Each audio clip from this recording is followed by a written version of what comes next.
नमस्कार दोस्तों, आपका एक बार फिर स्वागत है मेरे YouTube चैनल सफाने अजायब में। आइए सुनते हैं मृदुला गर्ग द्वारा रचित उपन्यास उसके हिस्से की धूप का अगला भाग मेरी यानी डॉक्टर वतना की आवाज़ में। तमाम रास्ता मुस्कुराते मुस्कुराते जब मनीषा घर पहुंची तो 4 बज चुके थे। स्कूटर का भाड़ा चुकाते हुए घड़ी देखकर क्षण भर के लिए वह आशंकित अवश्य हुई, पर शीघ्र ही आश्वस्त हो गई। फाटक के भीतर घुसते ही उसने महसूस कर लिया कि मधुकर घर पर नहीं है। वह घर पर रहता है तो जैसे अशांत अव्यवस्था का विद्युत प्रवाह बाहर फाटक तक आकर टकराता रहता है। आज माहौल शांत था। एक बार उसने यह मधुकर से भी कहा था। वह हंस पड़ा था, बोला था, यूँ तो सभी लेखकों को वहम पालने की आदत होती है, पर लगता है लेखिकाएं इसमें और भी सिरदस्त होती हैं। और फिर उनकी बहस आरंभ हो गई थी कि लेखकों लेखिकाओं में ऐसा फर्क ही क्यों होता है। हो सकता है यह उसका वहम हो, पर उसके कारण उसे सुविधा बहुत रहती है। बैठक में पहुंचकर वह और अच्छी तरह आश्वस्त हो गई कि उसका अनुमान ठीक है। बैठक ठीक उसी स्थिति में थी जिसमें वह उसे छोड़कर गई थी। मधुकर का कोई नामो निशान वहाँ नहीं था। न सिगरेट के जले टुकड़े, न जल्दी में उतार कर फेंके गए जूते मोजे, और न इधर उधर बिखरे कागज। राहत की एक लंबी सांस छोड़ वह पीछे पीठ टिकाकर सोफे पर बैठ गई और अपने को मुस्कुराते रहने दिया। न जाने कितनी देर वह यूं ही बैठी रही। ध्यान टूटा जब नौकर ने आकर पूछा, खाने के लिए कुछ करना है क्या? बहादुर उनके यहाँ साल वर्ष से काम कर रहा है, पर अभी तक विश्वास नहीं कर पाया है कि आम लोगों की तरह वह भी रोज खाना खाते हैं। नहीं, उसने भी कह दिया। फिर बोली, आज जो तुम चाहो बना लो। इतने गंभीर निर्णय के बोझ से परेशान सा बहादुर जाने लगा तो उसने आवाज़ लगाकर रोक लिया। ऐसा करो, उसने कहा, मसाला पीस कर रख लो, मैं मटन कबाब बना लूँगी। सुबह साहब मटन लाए थे। मधुकर के आने पर शुरू करेगी, उसने ऐसा सोचा। इस तरह उसके रहते हुए भी कुछ समय एकांत व्यस्तता में कट सकेगा। चाय लाऊं? बहादुर ने पूछा। नहीं, उसने कहा, साहब को आने दो। जितेन ने जो चाय पिलाई थी उसका स्वाद अभी तो वो अपनी जुबान पर महसूस कर रही थी। चाय के मामले में वह रुचि पारखी है। बढ़िया होटलों में एक बात है, चाय बढ़िया मिलती है। बारीक सुनहला रंग, मासूम धुलारती गंध, आधा चम्मच चीनी और दूध के चंद कतरे। हर बार ऐसी चाय मिले तो दिन भर में वह न जाने कितनी प्याली पी सकती है, पर उतनी महंगी चाय घर पर उपलब्ध नहीं हो सकती। 50 रुपए का एक डिब्बा 500 ग्राम का, असंभव। हाँ, उतने ही पैसे विस्की की बोतल खरीदने में लगाए जाएं तो अटपटा नहीं लगता। सस्ती से सस्ती विस्की भी इतनी कीमती होती है, पर सस्ती से सस्ती चाय, छी, इस वक्त नहीं। चाय के साथ साथ जितेन को याद ताज़ा हो गई। पीठ को पीछे जमाकर उसने पैर ऊपर कर ली और धीमे धीमे मुस्कुराने लगी। कुछ ही देर में उसकी आंखें आप से आप बंद हो गईं और वह लेटे लेटे सो गई। क्या बात है, तबीयत ठीक नहीं है क्या? मधुकर की आवाज़ कान में पड़ी तो वह चौंक कर उठ बैठी। क्या हुआ? उससे कोई जवाब न पाकर उसने पूछा। कुछ नहीं, खिसियानी सी हंसी हंसकर उसने कहा। लेटी कैसे हो? तबीयत खराब है क्या? ठीक है, यूं ही लेट गई थी। कहानी खत्म कर चुकी हो? मधुकर ने पूछा। नहीं तो, उसने कहा। साथ ही लगा मधुकर की दृष्टि तेज है। ऐसा अक्सर वो कहानी पूरी लिखकर उठने पर ही महसूस करती है। थकी थकी पर भारी नहीं, हल्की हो आई पुलकित देह, परितुष्ट मन, क्लांत अर्धसुप्त मस्तिष्क, झपकते नेत्रों के साथ होठों पर बरबस आती मुस्कुराहट। कुछ कहीं इधर उधर से याद करके वैसा ही जैसा अब लग रहा है। ठीक ऐसा ही लगता है कोई मनपसंद कहानी लिख लेने के बाद। कहानी लिखे बगैर तो तुम्हें कभी ऐसे देखा नहीं, मधुकर ने कहा और जूते खोलने लगा। मनीषा का मुंह सुर्ख हो गया। भाग्य से मधुकर का मुंह नीचे झुका हुआ था, उसने नहीं देखा होगा सोचकर वह सहज होने का प्रयत्न करने लगी। कहाँ, शुरू तो की है, कापी लिखी भी गई और पूरी किए बगैर ही सो गई। आश्चर्य है, उसने कहा और जूते खोलकर सामने दरी पर उछाल दिए। तुम क्या हर वक्त मेरा विश्लेषण करते रहते हो? मनीषा ने हंसने का प्रयत्न करते हुए कहा। साथ रहते रहते कुछ अंदाज तो हो ही जाता है, मधुकर ने शुष्क स्वर में उत्तर दिया। साथ ही टाई खोलकर सोफे पर डाल दी। हाथ में थामे कागज पास की कुर्सी पर रखे अपने ब्रीफ केस पर पटक दिए, जिससे 2-4 उड़कर नीचे जा गिरे और उसके करीब बैठता हुआ बोला, पहले चाय पिलाओ, जबरदस्त ठंड है। फिर कहानी सुनाओ, देखिए क्या लिख मारा है इस बार। ये सब यहीं रहेगा, उसने अपने को कहते सुना। क्या सब? यही सब, उसने जूतों, कागजों और टाई की ओर हाथ से इशारा करते हुए कहा। तो क्या करूं इनका? मधुकर ने आश्चर्य के साथ पूछा। कुछ नहीं, उसने तुनक कर कहा और बिखरी चीजें समेटने लगी। उठ जाएंगी, मधुकर ने कहा। इतनी जल्दी क्या है? उसने उत्तर नहीं दिया, चुपचाप सामान उठाती रही। कमाल है, जरा देर पड़ी रहेंगी तो क्या मुसीबत आ जाएगी? ये घर है या होटल्स? वह वैसे ही चुपचाप सामान हाथ में लिए अंदर जाने को मुड़ गई। ठीक है, मधुकर ने कहा, अंदर जा रही हो तो मेरी चप्पल लेती आना। बेडरूम में जाकर उसने सब चीज़ें अपनी अपनी जगह पर टिका दी। खोज खोज कर चप्पलें निकाली और उन्हें हाथ में उठाए देर तक वहीं खड़ी रही। सचमुच उसे मधुकर को यूँ चिढ़ाना नहीं चाहिए, पर न जाने कैसे आप से आप यह हो जाता है। घर में तो 2 फुल कमरे हैं, वह भी छोटे छोटे। सामान तरतीबी से जगह पर रखा ना जाए तो घर पूरा भड़बूजे की दुकान लगने लगता है। फिर भी आते ही चिक चिक करना भी तो ठीक नहीं। बहादुर, उसने सुना मधुकर चिल्ला रहा था। चाय लाओ। उसने झटपट बैठक में जाकर चप्पल उसके सामने डाल दी और रसोई घर की ओर दौड़ गई। निकली तो चाय की ट्रे हाथ में लेकर। क्यों, बहादुर कहाँ मर गया? मधुकर ने पूछा। है, मनीषा ने अपने स्वर को धीमा रखा। मसाला पीस रहा है। वो ट्रे मेज पर रखकर प्यालों में चाय उड़ेलने लगी। सारी की सारी औरतों की खोपड़ी उल्टी क्यों होती है? मधुकर ने कहा। क्या मतलब? अब मैं अच्छा भला प्यार से बात कर रहा हूँ और तुम हो कि किसी न किसी बात को लेकर तुनके जा रही हो। तो सब औरतों के बीच में क्यों घसीटते हो? कहो कि मेरी खोपड़ी उल्टी है। सो तो है ही। बहुत सोच समझकर मैं इस निष्कर्ष पर पहुंचा हूँ कि आदमी और औरत में सब कुछ करे, बस प्यार ना करे। जानबूझकर दिमाग खराब करना है नहीं। उसके मुंह से एकदम निकला, सब कुछ करे, ब्याह ना करे। मधुकर चाय का प्याला बीच में हवा में उठाए देर तक उसे देखता रहा। क्या बात है? उसने कहा। किस चक्कर में हो आजकल? क्या मतलब? वह प्याला नीचे रख उसके पास चला आया। उसके दोनों कंधे जोर से दबाकर मुंह जबरदस्ती ऊपर उठा दिया। बोला, देखो मनीषा, मैं जितेन नहीं हूँ। यानी? उसने तड़प कर कहा। मैं ना तो वीमेन लीग में विश्वास करता हूँ और न फ्री लव में। जानती हूँ, मनीषा ने कड़वाहट के साथ कहा। तुम लेखिका हो, लिहाजा दुनिया को रिझाने के लिए कुछ भी लिख सकती हो और लिखते लिखते विश्वास भी करने लगी हो। वो तुम्हारा निजी मामला है। धन्यवाद, मनीषा ने बीच में ही कहा। मेरा निजी भी तो कुछ है। व्यंग तुम अपनी कहानी के लिए रखो, मधुकर बोला। मैं तुम्हें सिर्फ ये बतला देना चाहता हूँ कि मैं जितेन नहीं हूँ। बार बार दोहराने की क्या जरूरत है? मैं क्या जानती नहीं कि तुम जितेन नहीं हो? इसलिए मैं बिला हील उज्जत अपनी चीज दूसरे को उठाकर नहीं दे सकता। अपनी चीज? मतलब कि तुम। मैं क्या तुम्हारी चीज हूँ? उसने तिल मिलाकर पूछा। बिल्कुल, सिर्फ मैंने तुमसे प्यार नहीं किया, तुमने भी मुझसे प्यार किया है। इसीलिए तुम मेरी चीज हो और मैं तुम्हारी। धन्यवाद, पर मैं तो तुम्हें अपनी चीज नहीं समझती। ना समझो, मैंने कहा ना, वो तुम्हारे समझने की बात है, पर मैं ऐसा नहीं समझता हूँ और विश्वासघात बर्दाश्त नहीं करूँगा। विश्वासघात? मनीषा तिरस्कार से हंस पड़ी। इतना नाटकीय होने की क्या जरूरत है? किसी तीसरे दर्जे के उपन्यासकार के समान जानता हूँ यह तुम्हारा तकिया कलाम है, पर तुम्हारी कहानी के पात्र नहीं, जीते जागते इंसान है जो एक दूसरे को प्यार करते हैं। अच्छा, विश्वासघात होने पर तुम क्या करोगे? ओथेलो की तरह हत्या? नहीं, फांसी पर चढ़ने का मुझे शौक नहीं है। प्रेमियों को भगाने के लिए हत्या की आवश्यकता नहीं होती। हंटर लेकर भी उनके पीछे घूमने की जरूरत नहीं होती और बहुत भी आसान तरीके हैं उसके लिए।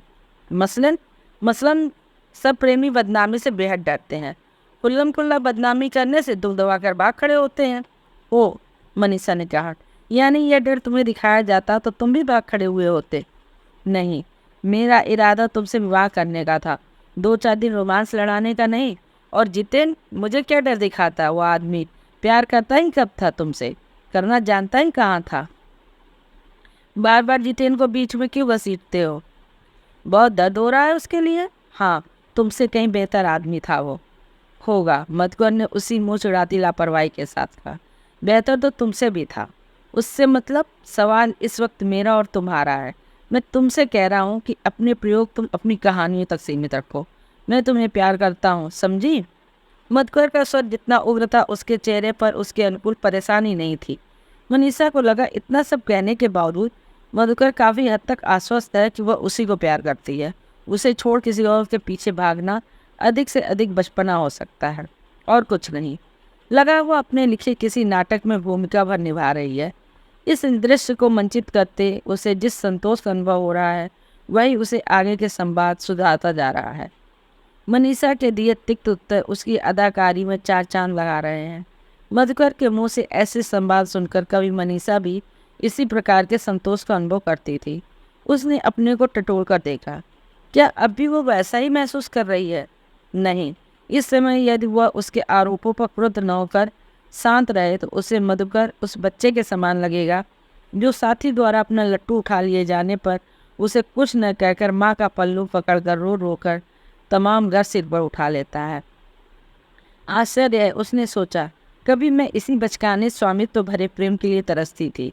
जो भी हो, अब और मधुकर के निर्देशन में यह खेल नहीं खेलूंगी। वह जोर से हंस दी, बोली, तुम तो ऐसे नाटक कर रहे हो जैसे मेरा प्रेमी वह सामने वाली कुर्सी पे बैठा हो। देखो देखो, कुर्सी बिल्कुल खाली है। वैसे भी अब तक मेरे कंधे टूट चुके हैं और मैं प्रेम करने की हालत में नहीं बची हूँ। मधुकर ने तुरंत उसके कंधे छोड़ दिए और उसकी कृत्रिम बेचारगी की मुद्रा पर ठठाकर हंस पड़ा। क्षण पर बाद वह एकाएक अत्यंत गंभीर हो उठा, बोला, आजकल वैसे भी इस सब खुरापात के लिए मेरे पास वक्त नहीं है। मेरा दिमाग इनसे कई अहम मसलों में उलझा हुआ है। उसके स्वर की अत्यधिक और आकस्मिक गंभीरता ने पल भर के लिए मनीषा को झकझोर दिया, पर उसने उसे अपनी अति भावुकता कहकर अधिक प्रश्रय नहीं दिया, बल्कि हंसी मजाक का वातावरण बनाए रखते हुए बोली, क्यों, क्या कर रहे हो आजकल? नई दुनिया की स्थापना? दुनिया की मुझे चिंता नहीं, वो अपना ख्याल बखूबी रखती है। मैं अपने इस अभागे देश के लिए कुछ कर सकूं तो बहुत होगा। प्रधानमंत्री बनने जा रहे हो? नहीं, मंत्री बनने का शौक फरमाने के लिए अवसरवादियों की कतार पहले ही बहुत लंबी है। उनका शौक उन्हें मुबारक। यानी अब एक नए नाटक का अभिनय हो रहा है। मनीषा मन ही मन हंसी। खैर, उसमें भाग लेने नहीं जा रही। उसने पहले की तरह हल्के व्यंग के साथ कहा, तब क्या बम बनाने में व्यस्त हो या डिक्टेटर बनने का इरादा है? मधुकर चुप रहा। अवश्य क्रांति करवा रहे होगे, है ना? कब तक हो रही है तुम्हारी क्रांति? मनीषा की अपेक्षा के विरुद्ध क्रांति का माहौल सुनकर न तो मधुकर भड़का, न हंसा, बल्कि और गंभीर वो चुप बना रहा। मनीषा चकित सी रह गई। सहसा मधुकर ने अपने रोजमर्रा के चपल स्वर में कहा, फिलहाल तो ताजी चाय पिलवाओ, यहाँ बिल्कुल ठंडी हो रही है। सुनकर मनीषा को अजीब से अनुभूति हुई। लगा जैसे किसी गंभीर और गोपनीय विषय पर वो उससे कुछ कहने ही वाला था कि विषय बदल दिया, इसी डर से कि कहीं जो कहना चाहिए वह न कह जाए। पर उसने इसे अपनी निजी मनस्थिति से उत्पन्न भ्रम कहकर टाल दिया। चाय के ठोस धरातल को पकड़कर बोली, अच्छा, मुझे फिर यूनिवर्सिटी जाना है 6 बजे तक, मधुकर ने कहा। मनीषा ने नहीं पूछा कि किस लिए, वह खुद ही बतलाने लगा, कोई विशेष बात नहीं है, कोर्स कमेटी की मीटिंग है। वह जो अर्थशास्त्र का कोर्स बदला जा रहा है ना, उसी के लिए। मैंने बतलाया तो था, पर वह तो बहुत पहले की बात है। उसने कहा, 6 महीने पहले की। उसे याद आ गया था कि कोई 6 महीने पहले मधुकर ने खूब 200 खरोच के साथ उसे एमए और बीए में कोर्स बदलने की सूचना दी थी। यही नहीं, जिन दिनों वह विषय पर विश्वविद्यालय में वाद विवाद चल रहा था, करीब करीब रोज कॉलेज से लौटकर वह उन प्रोफेसरों की जी खोलकर बचना करता था जो उसकी समझ में बदलाव की राह में रोड़े अटका रहे थे।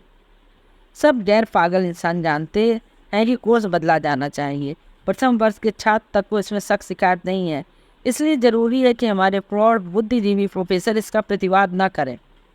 सो कर रहे हैं। रोज़ मीटिंग होती है, रोज़ बहस होती है और रोज़ इन साले खटरागियों के मारे निर्णय कल पर टाल दिया जाता है। मन होता है एक एक को मुर्गा बनाकर कोने में खड़ा कर दूं। कितनी बार उसे दोहराते हुए सुन चुकी है वो। और फिर एक दिन उसने आकर कहा था, चलो, ज्ञान पर विवेक की विजय हुई, कोर्स बदला गया। अब से बहुत फूसट जो अब तक 20 बरस पहले के नोट्स रटाकर छात्रों को बकरा बना रहे थे, त्याग पत्र दे देंगे। कम से कम उम्मीद तो यही है। तब क्या कोर्स बदला नहीं गया? उसने पूछा। हाँ, मधुकर अप्रतिम होकर बोला, पर वह फिर कोई गड़बड़ हो गई क्या? हाँ, वही तो, तुम तो जानती ही हो, ये साले बूढ़े किसी को कुछ करने ही नहीं देते। मनीषा संतुष्ट नहीं हुई। साफ जाहिर था कि मधुकर को छिपाने की कोशिश कर रहा है।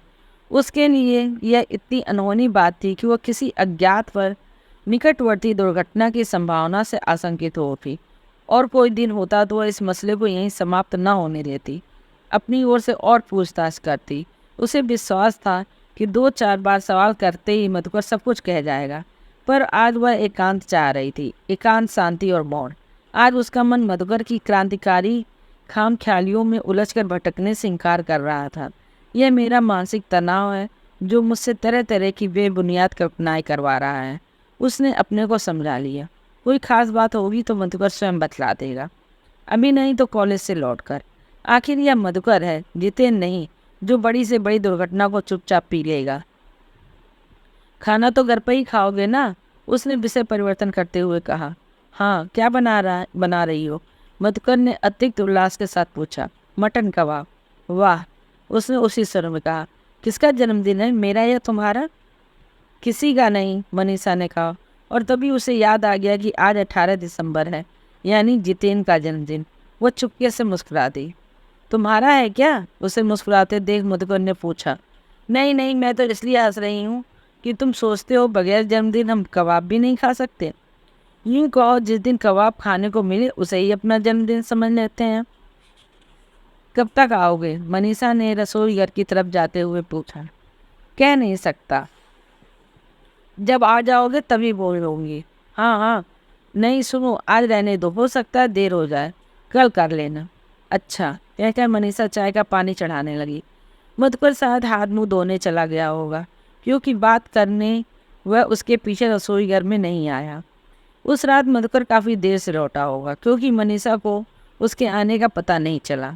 बाहर के दरवाजे की एक ताली उसके पास रहती थी, इसलिए किसी भी वक्त आने में कोई असुविधा नहीं होती। जब 10:30 तक वह नहीं लौटा तो उसने बहादुर को छुट्टी देकर खाना मेज पर लगा दिया था। खुद बिस्तर पर लेटकर उसका इंतजार करते करते सो गई थी। सुबह 7 बजे जब आँख खुली तो देखा मधुकर बिस्तर पर नहीं है। वो उठने और न उठने के निर्णय के बीच मंडरा रही थी कि नहा धोकर तैयार मधुकर ने आकर कहा, कुछ खाने वाने का है तो दे दो, अभी जाना है। उसके स्वर में उत्तेजना का ऐसा उद्घोष था कि मनीषा रजाई फेंक हड़बड़ाकर उठ बैठी, पर जानबूझकर उसने उससे कोई बात नहीं पूछी। मधुकर उन व्यक्तियों में से है जो छोटी बड़ी बातों पर, अपनी और पराई अनुभूतियों पर समान रूप से उत्तेजित हो जाया करता है।